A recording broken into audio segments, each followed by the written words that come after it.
Assalamualaikum warahmatullahi wabarakatuh. Bertemu lagi dengan saya, channel yang membahas tentang seputar broiler. Bela rekan-rekan peternak maupun rekan-rekan yang ingin belajar peternak ayam broiler, yang ingin mengetahui tentang seluk-beluk peternak ayam broiler. Pada kesempatan ini saya akan mencoba membahas tentang cara memberikan pakan pada ayam broiler. Pada video saya sebelumnya, saya juga telah membahas tentang kesalahan yang sering terjadi yang berhubungan dengan manajemen pakan ayam. Baiklah, sebelum kita membahas tentang cara memberikan pakan, nah, kita lihat kondisi ayam saya yang saat ini telah berumur 23 hari. Seperti yang kita harapkan, pertumbuhan bulu alhamdulillah minim teman-teman. Nafsu makan, feed intake-nya juga bagus. Ayam lincah, menunjukkan kondisi ayam dalam keadaan sehat. Begitu juga dengan keseragaman.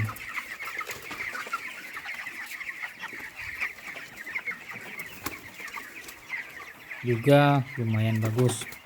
Ayam yang kerdil atau pertumbuhannya agak lamban juga sedikit kita jumpai. Begitu juga dengan angka kematian juga rendah. Alhamdulillah. Semoga keadaan ini berlanjut sampai panen. Mohon doanya juga teman-teman. Baiklah teman-teman, teman-teman yang ingin belajar peternak ayam broiler atau yang ingin mengetahui tentang seluk-beluk peternak ayam broiler, ada 3 jenis pakan ayam broiler atau ayam pedaging yang kita jumpai di lapangan. Pertama, jenis pre-starter atau booster. Yang kedua, jenis starter. Yang ketiga, jenis finisher. Pakan jenis pre-starter atau booster biasanya untuk ayam umur 1-7 hari, 1 minggu pertama saja teman-teman. Berbentuk hampir seperti tepung. Kelebihan pakan ini adalah jenis pre-starter ini adalah khusus ayam tidak bekerja keras untuk mencerna, karena pakan akan mudah masuk ke usus karena keadaannya yang sudah halus. Namun pakan ini tidak cocok untuk ayam umur lebih dari 1 minggu karena kesulitan nantinya dalam hal memakan dan memasukkan ke mulut. Jadi cocoknya hanya untuk ayam 1 minggu pertama saja teman-teman. Yang kedua, jenis pakan starter berbentuk butiran kecil. Jenis starter ini bisa juga digunakan untuk ayam umur 0 hari sampai panen. Namun lebih disarankan untuk umur ayam 8 sampai 21 hari. Yang ketiga, jenis finisher. Bentuknya lebih besar dan panjang. Digunakan untuk ayam umur 21 hari ke atas dan tidak disarankan untuk umur ayam yang lebih atau yang kurang dari 21 hari. Ukurannya yang lebih besar tersebut. Pakan pre-starter atau booster memiliki kandungan protein yang sangat tinggi. Tujuannya adalah untuk memaksimalkan pertumbuhan ayam dan pembelahan sel-sel serta organ-organ pencernaan dan pernapasan.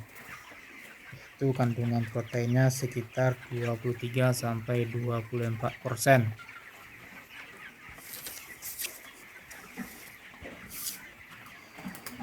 Namun jika pakan pre-starter ini teman-teman masih berikan di atas umur 7 hari, biasanya kotoran ayam akan mencret karena kelebihan protein tubuh ayam yang sudah cukup untuk melakukan pembesaran sel pada minggu pertama. Jika berlebih akan dibuang melalui kotoran.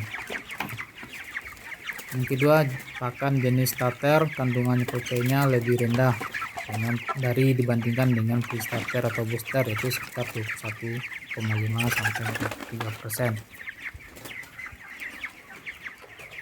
cocoknya untuk umur 20 minggu kedua sampai minggu ketiga, yaitu umur 8 sampai 21 hari teman-teman. Yang ketiga, pakan jenis finisher. Pakan finisher ini kandungannya lebih rendah, kandungan proteinnya lebih rendah dari starter dan pre-starter, itu sekitar 20 sampai 22%. Begitu juga untuk harga, pakan pre-starter lebih mahal dari starter dan finisher. Dari kontrak yang saya miliki dengan pihak mitra yaitu Popan, saat ini pakan pre-starter atau booster harganya Rp8.000 per kilo. Pakan starter harganya Rp7.550 per kilo, dan pakan finisher Rp7.425 per kilonya. Jadi teman-teman bisa bandingkan harganya, pakan harga starter atau booster lebih mahal dibandingkan dengan pakan starter dan finisher.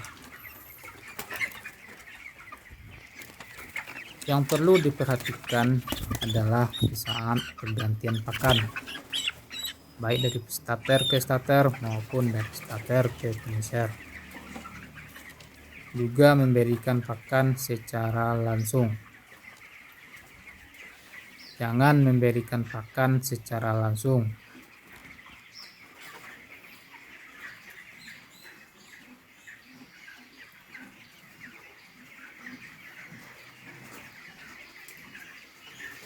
Berikanlah pakan dengan cara dicampur teman-teman.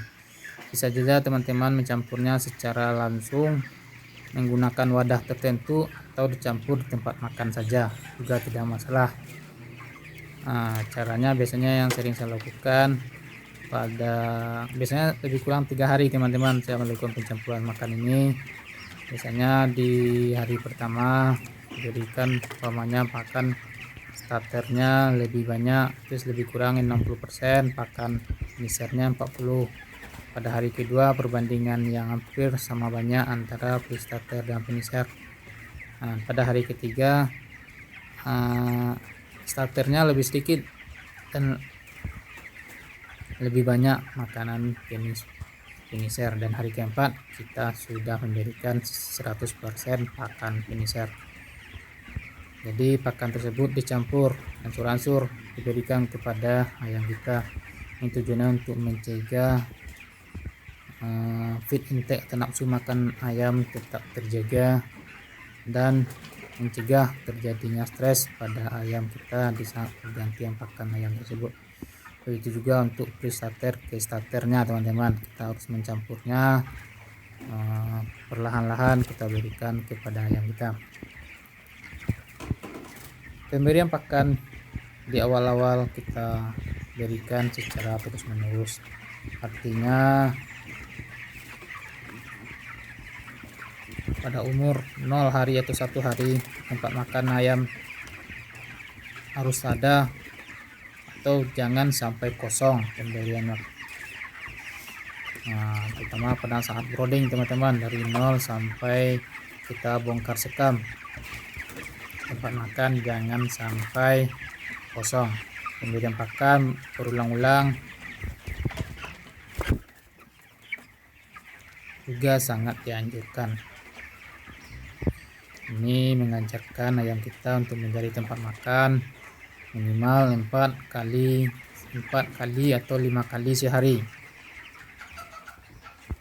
Dan setelah memasuki minggu kedua bisa saja teman-teman memberikan 1 kali atau 2 kali sehari, atau teman-teman memberikannya 1 kali sehari saja, namun teman-teman harus rajin membangunkan ayam sehingga ayam kita nanti akan terbiasa mencari tempat makan untuk makan. Ini yang sering saya lakukan. Biasanya saya memberikannya hanya 1 kali sehari saja di saat masa brooding, dengan cara atau dibantu dengan cara dengan membangunkan ayam kita dengan memukul-mukul cigarnya. Setelah kita melakukan bongkar sekam, barulah akan kita berikan 2 kali sehari minimal. Namun saya biasanya bisa memberikan hanya 2 kali sehari, yaitu di pagi dan sore hari.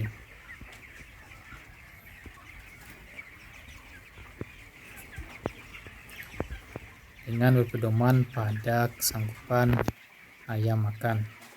Jadi seandainya ayam sanggup menghabiskan 10 karung satu hari ini, umpamanya di umur 23 hari ayam sanggup menghabiskan 10 karung, berikanlah 10 karung.